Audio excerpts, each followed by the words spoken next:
One of the Dianne Museum's most noteworthy collections is publications and artifacts from the WPA, the Works Progress Administration, specifically from the Federal Writers Project. The WPA was created by President Franklin Delano Roosevelt as part of the New Deal to offer relief during the Great Depression. The collection includes books and artifacts. Most WPA projects were for blue-collar workers. However, white-collar workers were also in need of work, so the WPA Federal Writers Project hired writers, authors, scholars, and other white-collar workers to document America. They wrote books about American states and cities and on a variety of subjects within the states. For example, The Log Marks of Michigan is a book that documents the lumber marks that were burned into each log that was cut. The lumber was then floated down the rivers and lakes to where they would be sorted according to brand for distribution and processing to the various mills. The Dianne Museum's collection of the Federal Writers Project literature may be the most extensive collection of its type in a public institution in the United States. The museum also holds WPA Museum Extension Project artifacts. These were visual aids used in public libraries, schools, and museums to teach children about culture and society. Most of the items were made in Pennsylvania, but there are items from more than 15 other states. It is the largest collection of its type in a public institution in the United States.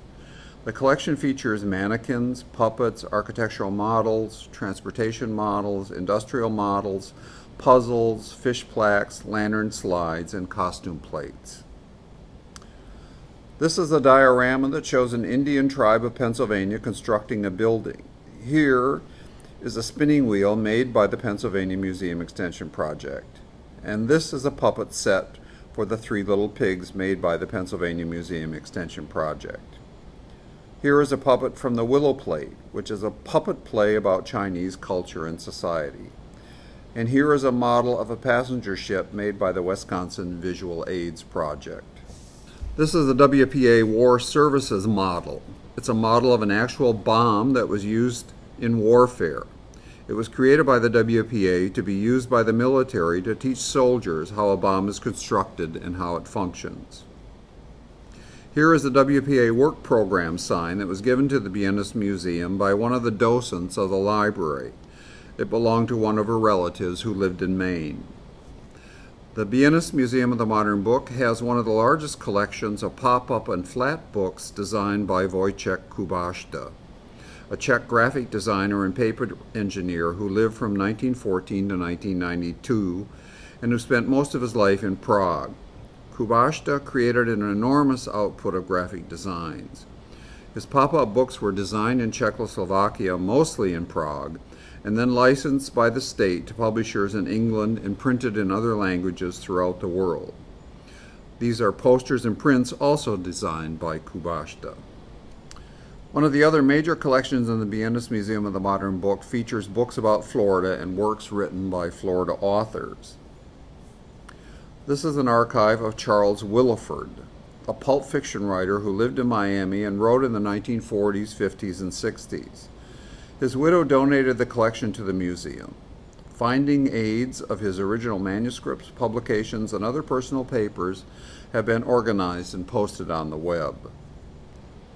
Here are some books written by the Pulitzer Prize-winning Florida author Marjorie Kinnan Rawlings, who wrote The Yearling and Cross Creek.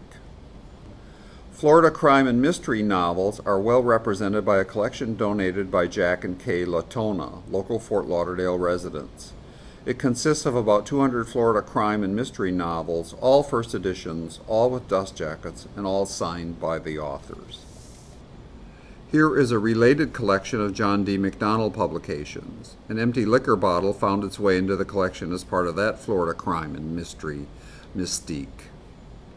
Here are the manuscripts and archives of Florida author Michael Shara being made ready for storage in the vault. Shara wrote The Killer Angels, a novel about the Battle of Gettysburg in the U.S. Civil War from the viewpoint of its main characters. It won the Pulitzer Prize for Fiction in 1975. The museum also has a collection of about 2,000 vintage comic books featuring Spider-Man, Daredevil, Fantastic Four, The Incredible Hulk, along with Archie and Jughead. These comics, along with a small collection of Big Little books and blue ribbon pop-ups, were recently featured in an exhibition called Pop Phenomenon. A large flat file in the vault holds posters and textiles. Here is the WPA Museum Extension Project textile from Iowa, and some posters made by other WPA projects. Before items are added to the museum's collections, they must be inspected, organized, and cataloged. The often unique cataloging record becomes part of the National Bibliographic Database of the Online Computer Library Center, OCLC, and is visible to everyone in the world via the web. Here is the rare book cataloger and reference librarian entering cataloging data into OCLC. The back rooms are where the new unprocessed materials arrive and are processed. New items need to be carefully inspected to ensure that there are no insects or foxing or stains, mildew or mold, and if any of those conditions are present, the items need to be isolated and or cleaned. The Biennis Museum does not restore materials, but the staff makes protective enclosures, acid-free boxes and jackets and other kinds of enclosures that create a microenvironment to stabilize the book or object.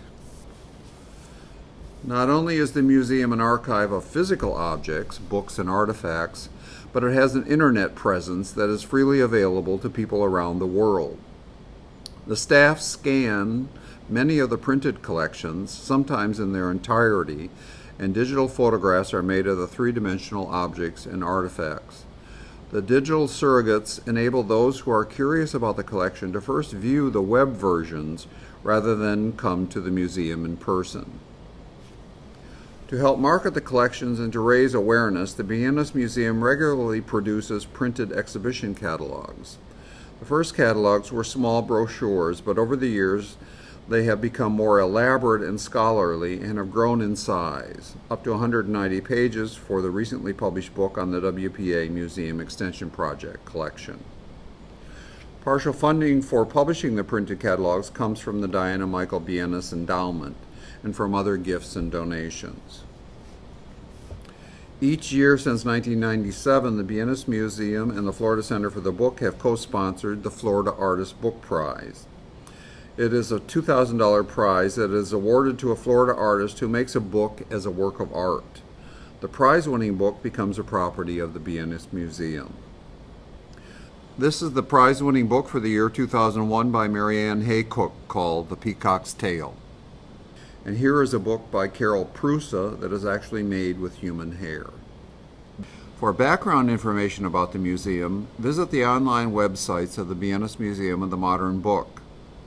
And for an in-depth look at the digital collections, visit digilab.browardlibrary.org.